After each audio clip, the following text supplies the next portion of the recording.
Fact or Follow-up segment tonight. Arizona is a beautiful state. A lot of the land there is protected so we the people can enjoy it. Right on the border is the Buenos Aires National Wildlife Refuge, a great place to hike, take in some unique nature. But part of the park has now been closed because of border violence, which continues to plague the state of Arizona and other border places.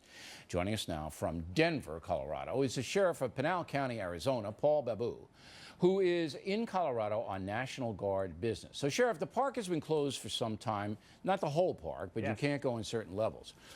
So what I'm trying to get in my mind for people who don't live on the border is how bad the violence is on the border and how much it's intruding on American territory. Well, it's affected clearly our way of life and our security. That when you have just last year alone 241,000 illegal immigrants who were apprehended by the Border Patrol, and that's just a small reflection of what really came through. And here, this wildlife refuge and also parts of my county, even though we're 80 plus miles from the border, all of the illegals that come through the unsecured border counties come up to Pinal County on their way to Metro Phoenix. And the government's reaction, both at the state and the federal level, has been, instead of deploying soldiers to the border to secure the border, is to erect these signs, warning our citizens that we can't even enjoy our beautiful environment. As you know, I have been one of the leading proponents of the National Guard going to the border, and you're a member of the Guard, so you know how effective they would be if put down there and enforced. Absolutely. But I want to know tonight how this intrusion in your county has affected quality of life. You know, people move to Arizona because they want to be outside. They want to enjoy the environment. This is the United States. You buy your house, you buy your land, and all of a sudden you have this tremendous intrusion. So how have things changed down there?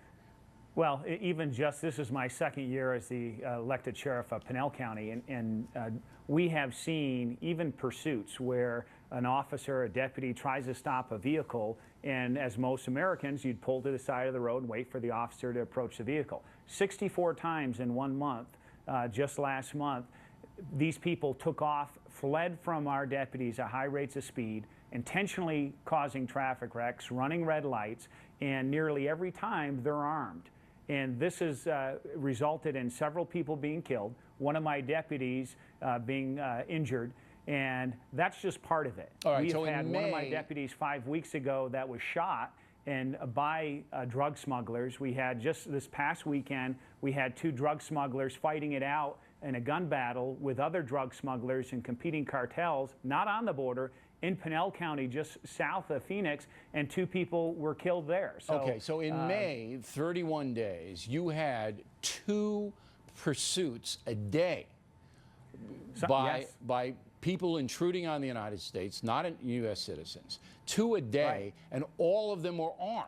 When you finally got them and got them over, putting everybody's life at risk, everybody on the road, your people, them, you finally have guns. All right, now this is a tremendous intrusion, and that's what I want to get across to the federal government who is watching tonight, and they watch the factor, that this isn't some kind of thing about persecuting Hispanics or racial profiling.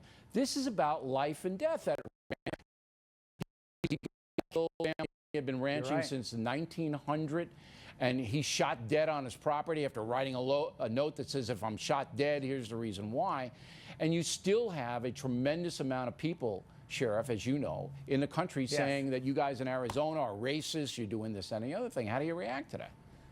Well, just as my deputy, who is out in a remote part of my county doing his job, and we had 6 drug smugglers who were armed with assault rifles, AK-47s, that ambushed him from 2 different positions, trying to fire in on him to kill him. And to have this kind of lawlessness, violence deep in the heart of our state, foreign people that are here in America, and we can't even secure our border, yet our nation, we can fight and win wars, liberate countries. What does it say about our country that we can't even secure our international border? It's really shameful. All right, Sheriff, very well put, and we appreciate you taking the time.